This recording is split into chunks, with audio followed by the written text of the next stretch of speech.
chương trình phỏng vấn và tìm hiểu xin kính chào quý vị.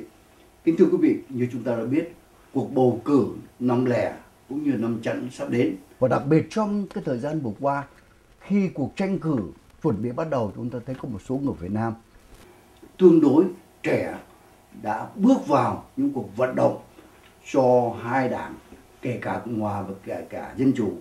Hôm nay tại tiểu bang Virginia, tại địa hạt Fairfax County, chúng tôi gặp một người trẻ. Anh đã có những cái trực tiếp là một thành viên của Đảng Cộng hòa, đó là anh Trương Matt. Yeah, thank you. Okay, we're very nice to see you. Thank you. Bây giờ thế nào? Anh nói tiếng Mỹ có thể là dễ dàng cho anh, hay là anh nói tiếng Việt dễ dàng cho anh, tùy anh chọn. I would prefer English because I came to the United States when I was about 11, barely. So fifth grade education, if you would. Okay. So I would prefer speaking English. Okay, when you really involved to the Republican Party in the locally?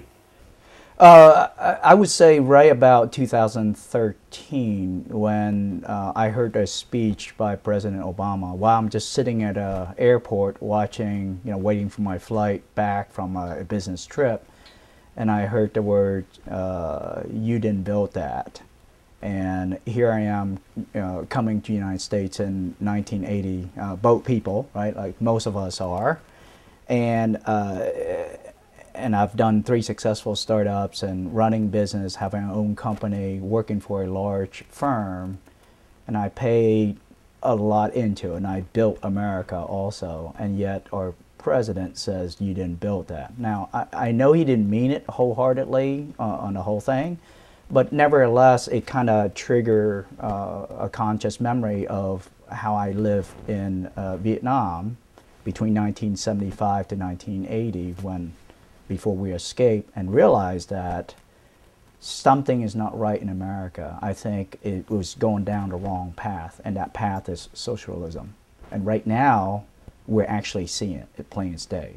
Take a look at some of the candidates that's running for a Democratic president, and they're talking about socialism, just right out in the open.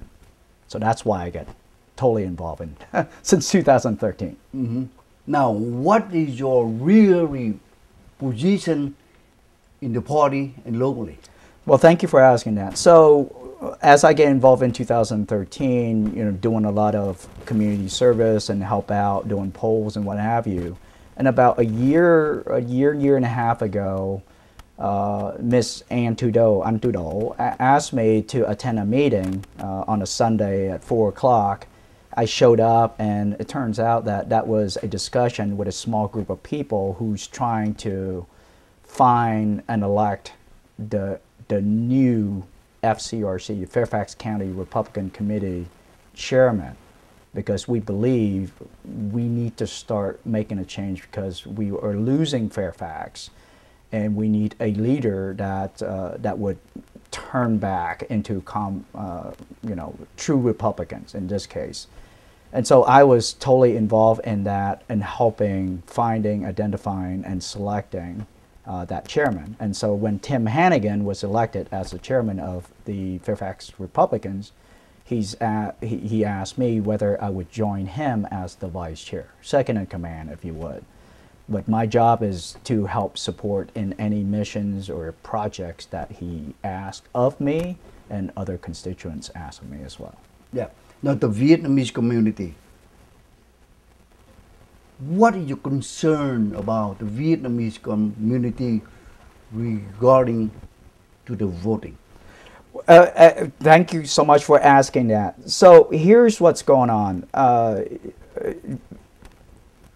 The Commonwealth of Virginia, the Fairfax County, speak highly of the Vietnamese community. And here's the reason why. They say, look, they're true Republicans. What does that mean? Right? They're self-reliant. They're not asking for anything. They also work hard. They're also highly educated. And they take advantage of free enterprise. Take a look at Seven Corners. I mean, that's what everybody goes to. However, when you do that, guess what? And I was one too, so I'm guilty of that, is you focus on your family, you focus on your work, You focus on your churches or, you know, your synagogue or what have you. And then the last thing, in fact, it's not on your list most of the time. And I was one of those guys, actually, that says, well, voting or, you know, why do I care? That's just another vote. And by the way, the other thing in the past, it's not true now, but in the past, to be fair, the Republican Party and Democrat Party are very close. They're somewhere in the middle, the moderate route. But that's not true anymore since 2012, right? And I recognize that it seems like the Democratic Party is shifting to the left, towards socialism, or as they call it, democratic socialism. And so, in some way, most Vietnamese who are not involved, and which is okay because they're busy with everything else, they don't realize that we're going down the wrong path. And so that's why I and Ann and other Vietnamese who are involved are sounding under the alert and hope, and by the way, this interview is one of those ways that allows us to reach into the community and says, you know what we escaped from, you know, in 1975, and we took this country as our own, but wait a minute, this is what it's turned out to be, socialist country again. So be very careful, and we encourage them to learn more about our candidates and come out and vote, because voting does count. When you're talking about why the American people, and I don't talk the Vietnamese community, why the American people, the young or the youth, right, they really want to study, or they very much, you know, thinking about socialism? That's it. What? Perfect. I love the question. Thank you so much for allowing me to speak on that. Here's my theory, right? And so I'm not going to say that this is entirely accurate, but I spent a lot of time talking to a lot of people, including the youth, because this is, you know, by understanding what's going on and be able to tell them what's going on, it would make this country great and also keep it great. The reason why socialism, and if you look back in the history as well, right, in communism and all that, it gets down to a number of reasons, one of which is economy.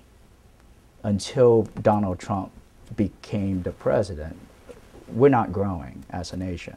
Kids would then, a couple things, they're, I'm going to use a strong word here, brainwashed, or they're not learning about the Constitution. They don't learn about their rights. They don't learn about capitalism. They don't understand about free enterprise. They don't understand what makes this country great and how it was formed. As you know, the framers, right, and I say framers, the men that actually put together the constitutions, most of them are fairly rich because of free enterprise. And that's why it was found. But younger generation were not taught these things. They don't understand the value of free enterprise capitalism. And you know what's worse? They go to college and then they're studying some degrees that does not apply them to obtaining a job. And so what happened? They can't get a job, they go back home, they stay in their parents' basement, they're working as whatever, if they need to. And then they say, well, look at the man that got all these monies, right? And how come we don't have them? So the capitalist pigs approach, and you and I know that's going down the path that the haves and the have-nots. And that's why socialism seems to be very attractive to them.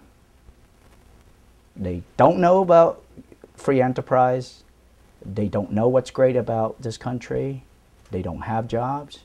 And they said the people that have money shouldn't have them. And therefore, they're leaning toward free stuff. And that's why if you look at what's going on, you know, Bernie Sanders being one, right? And there's others that says free education, free college, free health care, we'll give it to you. So when you hear that, what is it telling you? The government knows better, will take care of you. The other people that make it and do well, they're the evil ones.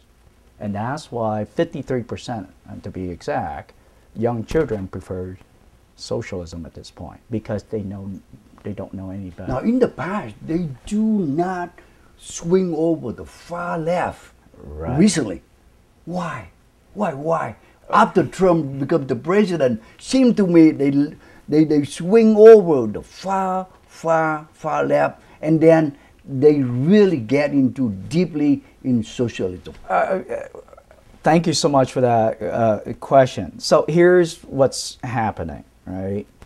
So if you, until, and again, I'm just using the name so we have a demarcation, until about Barack Obama, right?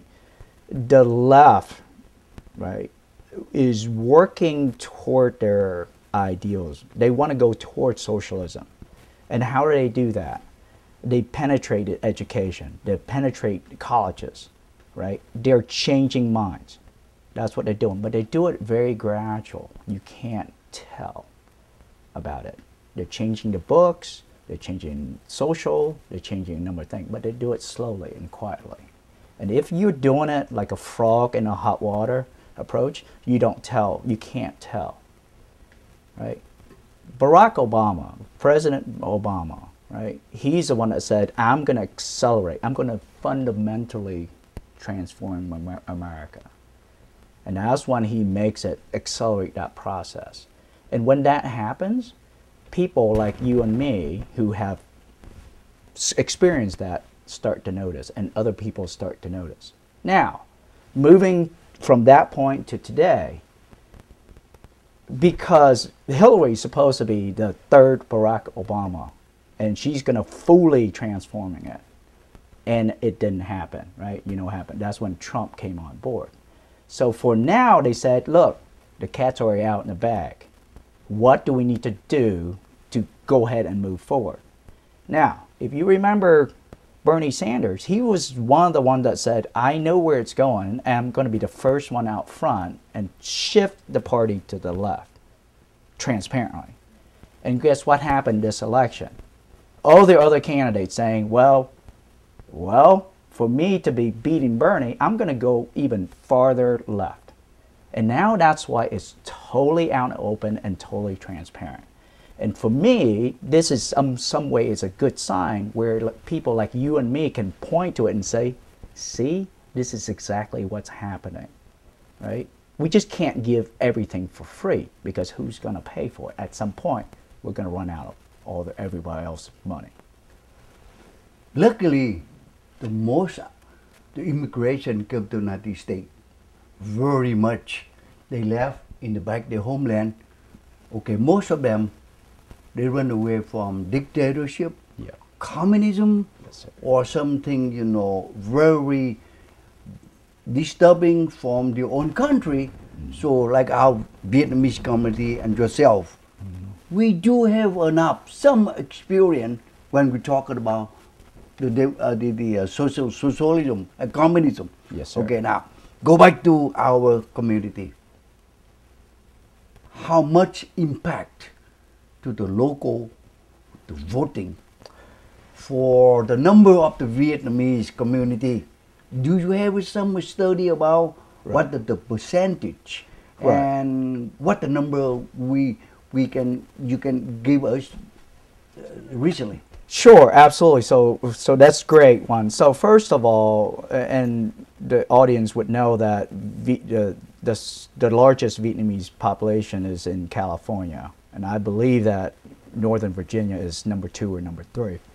So in this case, you're talking about almost 500,000 or more. I'm saying 800,000, something like that. It's significant. And if you're looking at just Fairfax County, which is the northern part, the tip, 20% of Asians are in that community. And within that 20%, I say Asians because it includes Vietnamese, Chinese, and Koreans, which predominate. The Vietnamese community is quite large in Fairfax, particularly because they're located near Seven Corners, which portion of that is within Fairfax. So in this case, election does tie in Fairfax County in particular will will have a significant impact if there's a Vietnamese community involvement. And to answer your other question, roughly between 5 to maybe 15% of Vietnamese who could vote are actually voted. So what does that mean? Bottom line is we are not fully involved and engaged in the election, and our involvement does have a significant impact to the politicians that we are selecting here.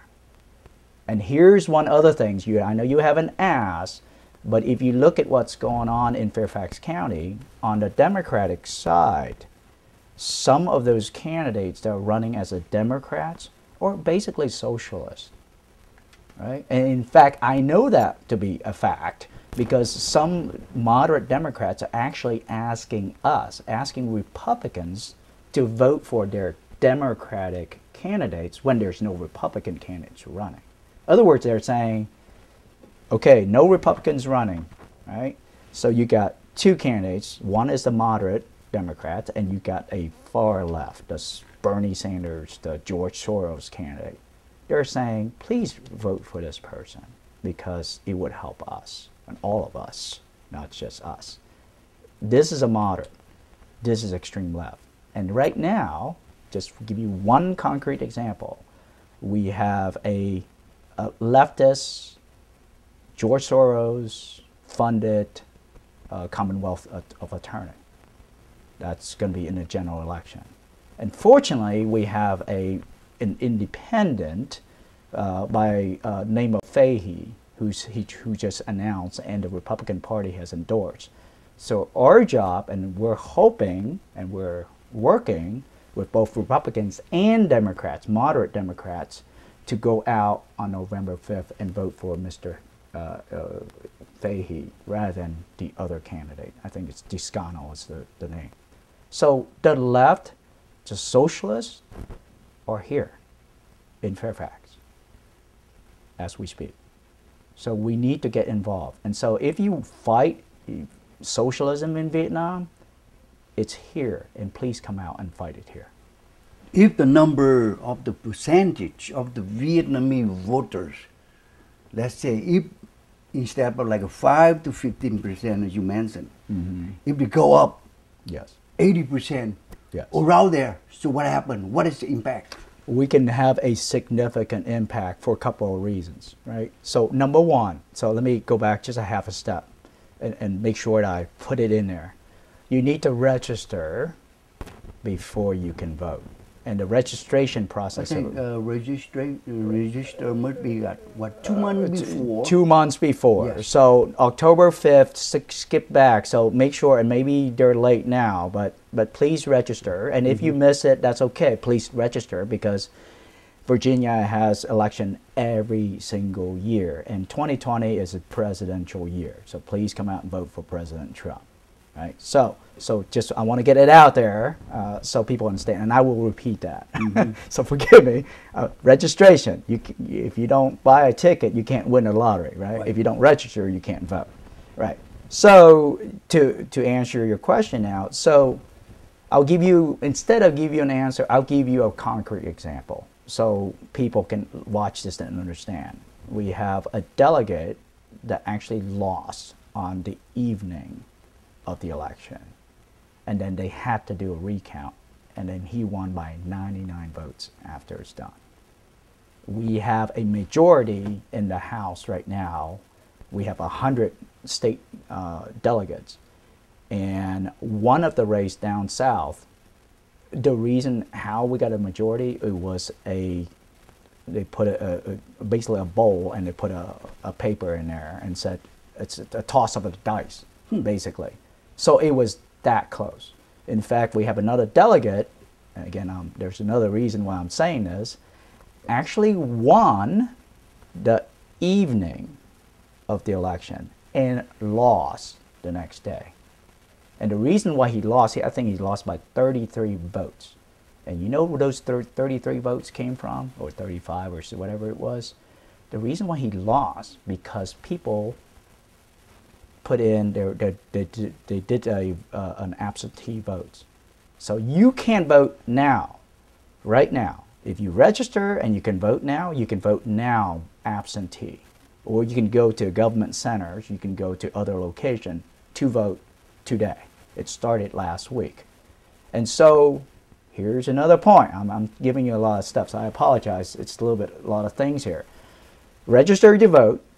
If you can't vote on November 5th, you can vote absentee, whether it's by mail, or you can go to government centers, or go to certain locations within your district to vote. So frankly, again, I'm saying if you want to vote, you can vote fairly easily. So it is important to vote, and we'll figure out ways for you to be able to vote, and every vote counts, especially in the local election. Now this year, we do understand it. There's some very exciting about the election. We go under Trump, the president. Right. So therefore, we're talking about socialism that they never mentioned strong enough in the past. But recently, yes, came back. If you turn on the television, they talk about that very strongly in the public. right, So this year, okay, you and some of the Vietnamese young people very much involved with election. yes, That's something right, the Vietnamese people really weren't directly involved right. with the American election. Go, we are a citizen.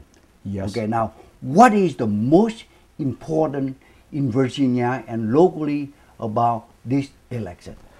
So for this election, 2019, in Fairfax, I would encourage all of them to come out to vote wherever they can and whenever they can.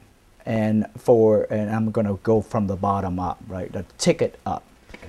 Okay.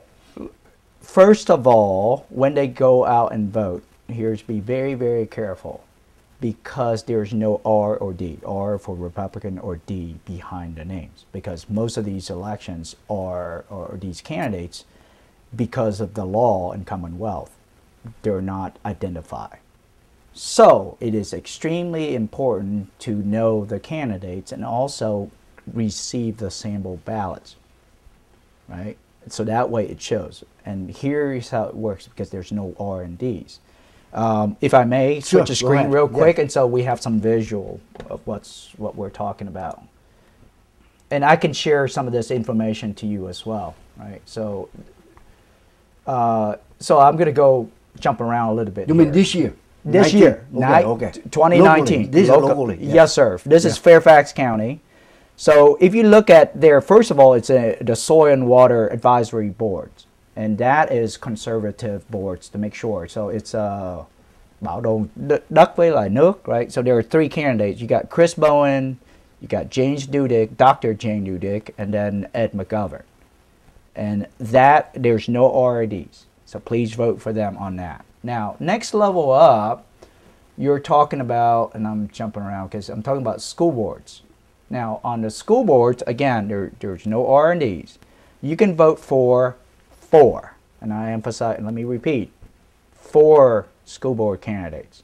3 at large, that means they're overseeing the entire county, right? And they are Vincent Palathengo, Cheryl Buford, and Priscilla DeStefano. And then depends on where you live in the district. There are 9 districts in Fairfax. So if you live in Springfield, I think you are, you will vote for Elizabeth Schultz plus the other 3. And if you live in Mason District... Okay, this, the Republican candidate or... Yes, they are, so to be extremely accurate, they are Republicans Party endorsed candidates. Okay, now can you point out, Right. okay, 7 of them here, who is A and D?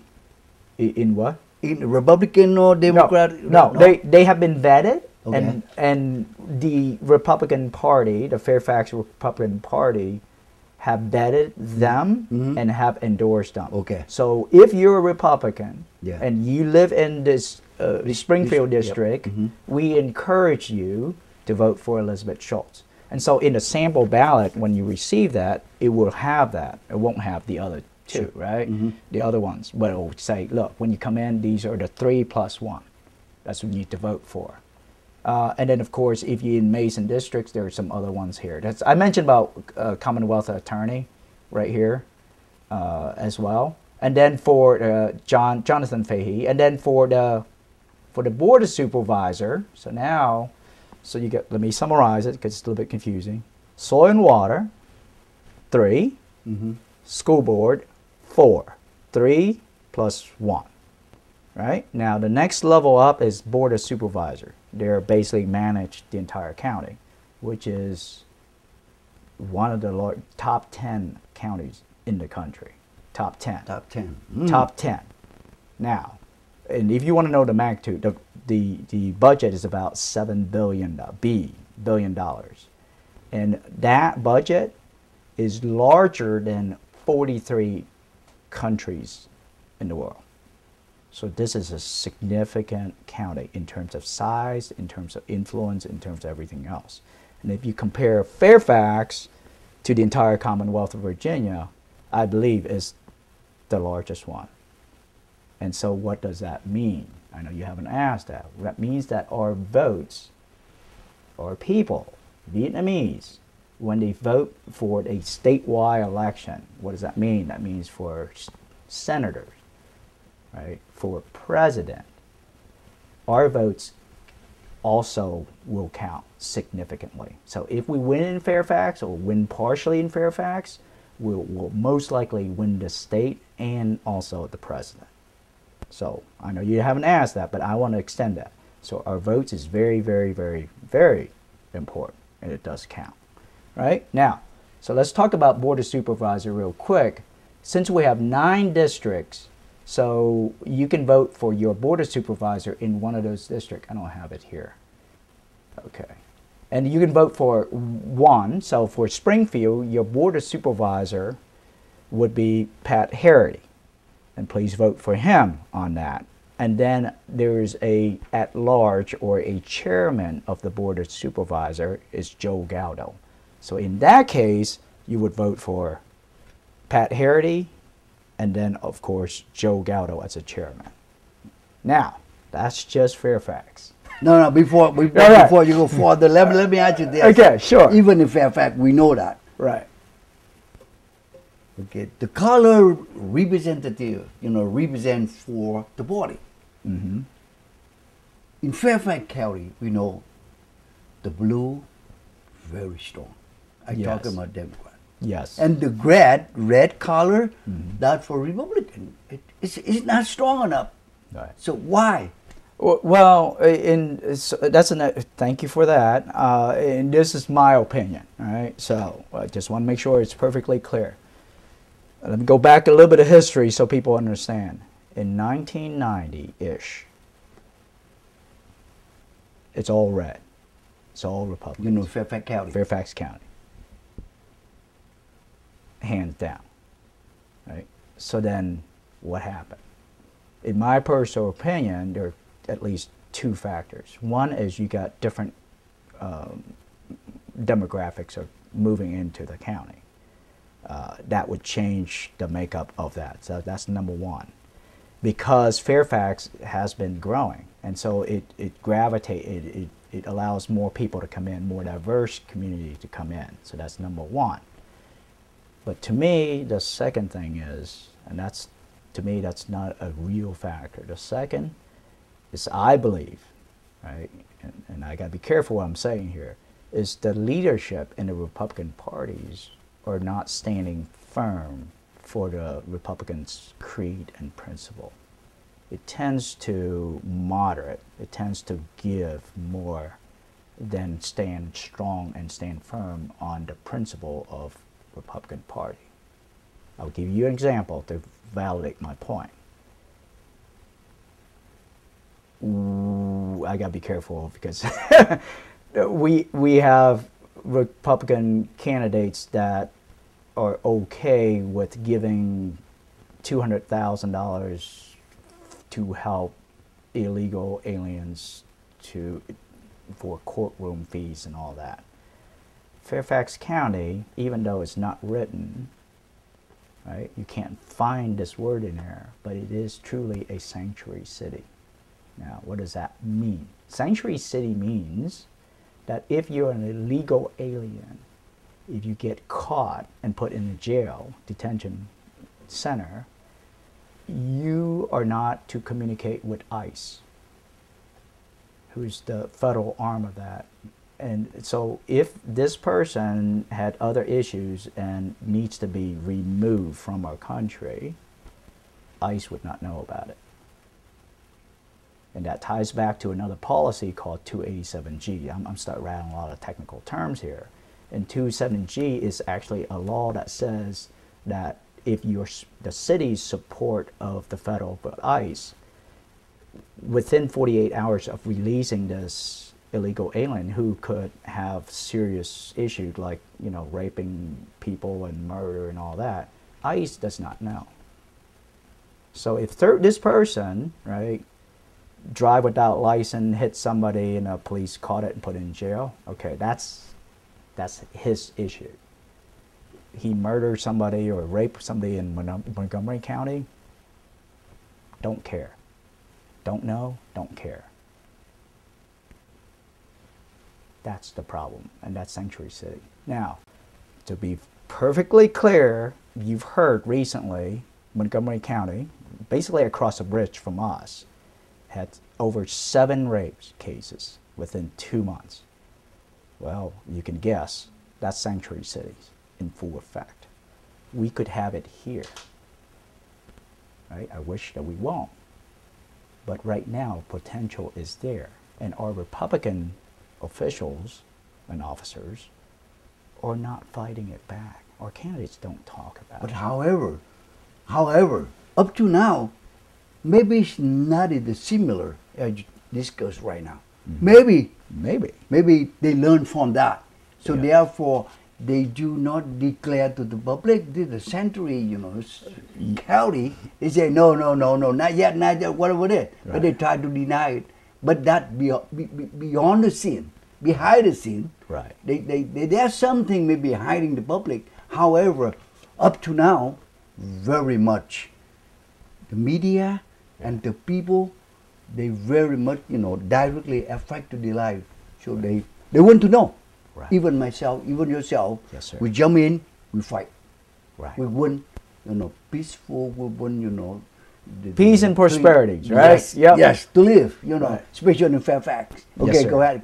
Yeah, yes. So I appreciate that comment, and you're absolutely right. So recently, and in fact, I don't have time to look it up, but I can show it to you, is actually, and here's a funny enough, the left, this organization put out this, basically a survey, and said who endorsed sanctuary cities and who's not. And of course, all of our board of supervisors, candidates, says it's basically they don't support 287Gs. And I can tell you there's one candidate, and I will give you her name, is Srilekha Pillai, who's running for board of supervisor in Sully District. She was one, and I know there will be more, and I hope there will be more, that actually spoke up about this at the WMAL show, which is the morning show, and talk about that she does not want sanctuary city. She's one of the first one out of the gate that says we don't want it here, right? So you're right, it's out there, and we're hope, and my hope, your hope, and Ann's hope is to have more conservative candidates who are courageous enough to fight back or stand firm on the principle that's right and wrong. So yes, the ship, the carrier, because it's a big ship, is turning. And our hope is this and these candidates that are moving forward will be successful, but it also allows other more conservative candidates, and hopefully Vietnamese, right, to move forward and step forward and to actually to serve. This is our country as well. And so we need to do something about, and again, 20% Vietnamese, we can do something, right? So. Okay, conclusion for the locally election this year before we go to the next phase. We're talking about the next election involved with the presidency. Right. So conclusion for yeah. this. So let me touch on the other thing. So the other Yes. thing that we didn't talk about, and we would touch on it, is the state delegate and also Yes. state senator. Right. That's within Commonwealth of Virginia. And I want to mention one name or couple of names real quick for you.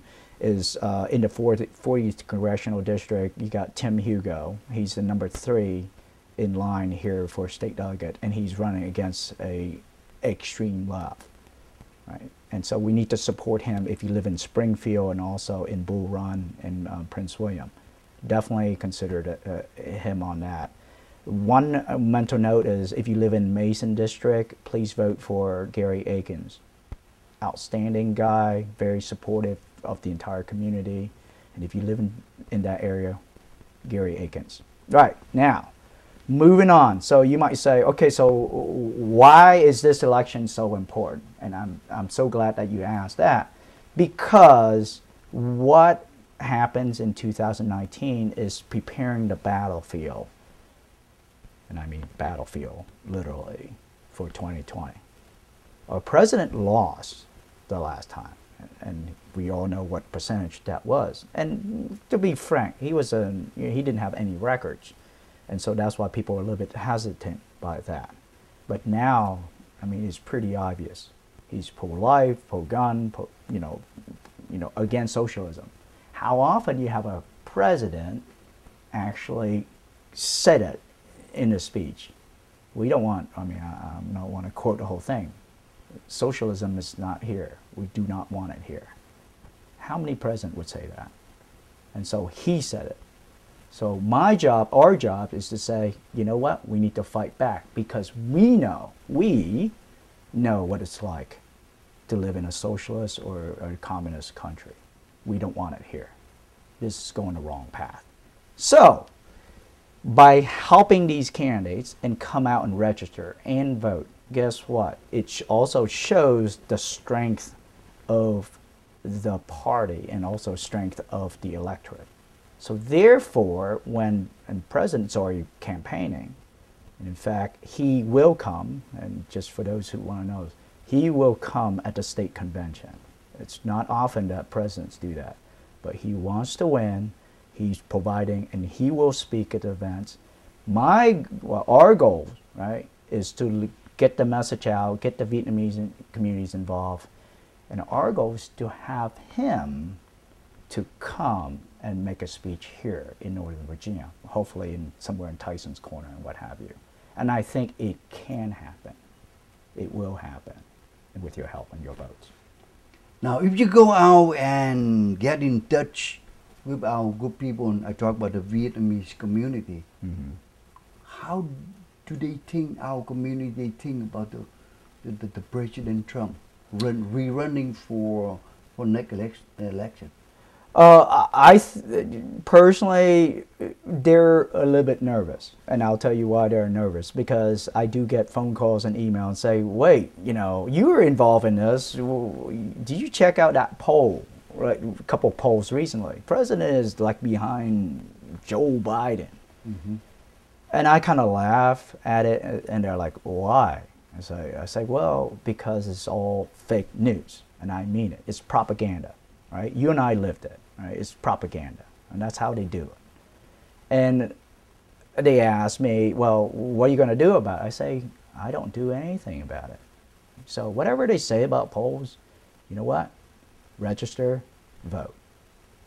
Now, if the people ask you, why you ask us vote for President Trump again? Wow, okay, I got about 300 reasons to do that. But let me rattle off just a few from my perspective, and I hope that I'm thinking for the community as well.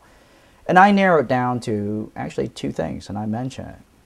Peace, prosperity. We came to this country, that's all we're seeking, right? A better life for our children, and safe. Right? In Vietnam, and of course you know it better than I, right? We're always at war, no matter what, even though it's officially or non-officially. We're always fighting. And the last thing we worry about, and when you're thinking about it and concerned about that, then we don't think about growing. Right? So first, safety, security. It's a key thing. Sanctuary city is bad. Take a look at California. Call your friends in California, Vietnamese friends. That's what's going on. And it could be here tomorrow, literally tomorrow. Right? So we don't want that. And this is California, mind you. This is our country. And yet this is what's going on in Michigan, Oregon, California. It's terrible. No one should live on the street. It looks worse than some part of Vietnam. I mean, it's sad to say that.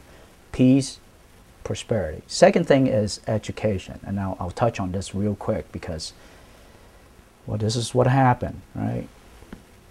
Asians are being targeted. Why? Because they're smarter. They're blowing the curve. Look at the Yale lawsuit. You have to have 200 more points in the SAT to get into Yale. Why is that? We're being reverse discriminating. And the Democratic parties are colluding. They don't say anything. In fact, Mayor de Blasio said recently, it's like, you know what? We don't need to have these GT programs for the kids because most of them are Asians. Now, case in point, directly here in Fairfax, you have TJ, Thomas Jefferson. Right now we have 69% Asians on there. And I'm sure there's quite a few Vietnamese in there. And I'll tell you what, people said, there's too many Asians in there. Well, they won't say it directly, but say too many Asians. We need to kind of blend it. So guess what the county school board's doing? They're trying to get more diversity and have kids who are not qualified for it and taking remedial math. So that way it'll make the makeup much better, but they're not in the GT program. And if they have their way, that 69% of Asians will reduce to less than 40 or 30%. That's called discrimination. Now and to be fair, most people in Fairfax have no idea whether it's left or right or Vietnamese or Chinese. Only a few people are aware of that. So it has to be meritocracy. Meritocracy. In other words, if you deserve it, you do it. That's how it works for everyone. There's no need to kind of put a thumb on the scale. So if you don't vote for the president, you don't care about anybody else, go out and vote for a school board because it will impact your children and your grandchildren and beyond. Now go back to the Vietnamese community picture you have from the beginning. Okay, all right. Yeah. Now we are talking internationally. Yes, sir. So many people heard your voice. As locally, we're so proud to talk with you today, and you just bring out so many your thought about election, about voting, about the Vietnamese community. You are the part of the Vietnamese community. I can say young generation growing up this country. And your conclusion about the issue we talked today, about local election and also the president election next year. Yes, sir. And then I'll add one thing on top go of ahead. that, right? One thing on top of that, which we're talking about like globally as well. It does have a lot of consequence. And here's the irony, right? We have people in Hong Kong protesting against the Chinese communist regime, waving the American flag. And you have Antifa in Oregon, United States, that are waving the flag of some other countries, right? So for me, it doesn't make any sense. And so we need to have people wake up to it, understand it, save our country. And the easiest thing that you need to do is register and vote. And vote locally because it does have an impact and consequences, not only your area, your state, your country, and even globally as well. Kính thưa quý vị, qua buổi nói chuyện với anh Mát Trương, chúng ta đã nhìn thấy những cái khía cạnh tìm hiểu với Trinh. Dù rằng chỉ có trên 5 năm, anh trực tiếp liên hệ tới những lĩnh vực chính trị tại Hoa Kỳ, nhưng mà đã cho chúng ta nhìn thấy là bên cạnh anh có một số những người trẻ đã bắt đầu chính thức nhảy vô những cái hoạt động chính trị tại Hoa Kỳ. lý do có thể là tương lai của Hoa Kỳ, trong đó có những người Việt Nam. Ví dụ như cá nhân của anh Trương, anh có gia đình và có 3 cháu, anh có 3 người con. Và tất cả những cái điều đó, cái kinh nghiệm, cái quá khứ có thể đó cho chúng ta những cái lời nói chân tình, cũng như lời kêu gọi để từ đó chúng ta suy ngẫm và chuẩn bị cho cuộc bầu cử sắp tới vào tháng 11 năm nay cũng như tháng 11 năm tới. Đó là những cái điều mà chúng tôi xin được chia sẻ. Xin cảm ơn một người trẻ đã bỏ rất nhiều thời giờ trong hơn 5 năm qua để đóng góp với lại tất cả sinh hoạt chính trị tại địa phương nói riêng và tại Hoa Kỳ nói chung. Xin được cảm ơn anh. Thank you very much, for the political activities in the local area. That I believe the result is a big help for its coming year and the future, for not even for you, but for our young generation. One person can make a difference, and it can make a difference now and also in the future. So, thank you so much for your time. Thank you. Ok, chương trình phỏng vấn với tìm hiểu xin kính chào quý vị và xin hẹn quý vị trong chương trình kỳ tới.